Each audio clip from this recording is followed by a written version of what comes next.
there is a large Iraqi community in Dearborn, Michigan. It makes up a significant part of the 500,000 Arab Americans who live in or around the Midwest city of Detroit. Most of these men at the Karbala Islamic Center, like the vast majority of Iraqis here, came in the early 1990s after the first Gulf War.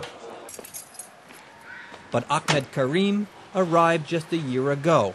Before he left Iraq, Kareem says, he was working as a journalist in Baghdad for an American-supported Iraqi newspaper. He says he fled after he was targeted for assassination for helping Americans. The last time in Iraq, a couple of guys shot at me, and that's why I had to leave Iraq, because of this. And my family was threatened too, and one of my brothers was assassinated. Kareem now lives in one small rented room. This is my son. He wants to bring other family members here. They are now living in Egypt. Kareem is one of the few Iraqi refugees who have been allowed into the United States. In 2006, only 202 Iraqis were resettled in the U.S. This is a controversial issue even in the Arab community here. Daoud Walid is executive director of the Council on American Islamic Relations in Michigan. He says the government is discriminating against Arabs and Muslims. We believe that it's partly due to the demonization of Arabs in the post-9/11 era. But Iraqi Imam Husham al-Husani says the U.S. needs to be careful not to allow pro-Saddam sympathizers or even terrorists into the country. I'm very concerned about Iraqi's image and U.S. security.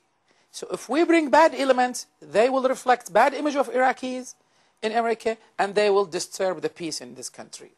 Kareem is considered one of the lucky few that made it to America. Many of the nearly 4 million displaced Iraqis live in camps, like this one in the Kurdish region of Iraq. Lavinia Limon is president of the U.S. Committee for Refugees and Immigrants, a non-governmental organization. She says the U.S. should do more to resolve the Iraqi refugee crisis, and in particular, to help those Iraqis who have assisted the U.S. government effort in Iraq. Well, we're very dismayed. We're dismayed that the U.S. government has not seen fit to rescue more people who have been directly affected by their involvement with our effort in Iraq.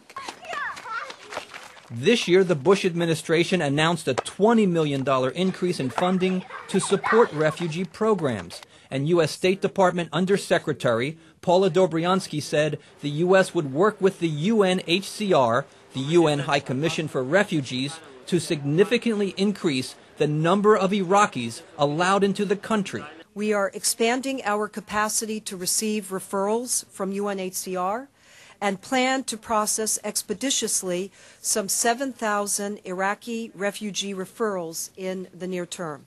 Limon says so far the government is failing to meet its own goal.